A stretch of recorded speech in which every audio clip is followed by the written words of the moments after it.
Ako naman naging ano ko, yung parang nagiging, Ang sarap nung kalaban pala kita. calamari. Ganun yung naging effect sa akin. Hindi, kinokontra kasi ng utak mo. Ikaw kasi, nagre-reason na agad yung utak mo na mali ka, tama ako. Don't take things personally. Oo. Because a lot of the things that people will say about you is a projection of their inner world. If they're going through pain, suffering, hurt, yun ang kanilang ibabato.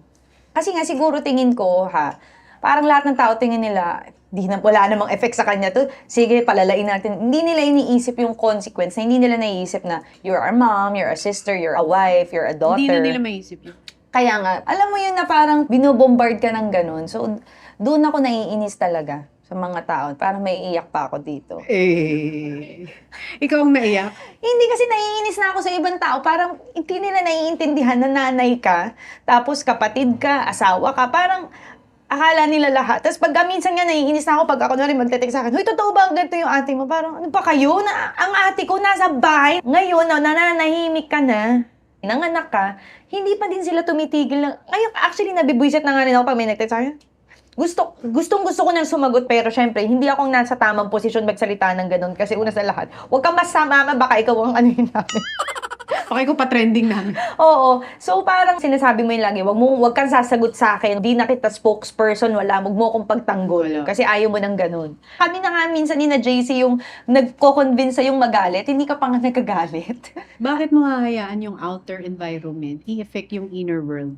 Ang laking tulong talaga pag may pinagdadaanan ka, simulan mo lang sa attitude of gratitude.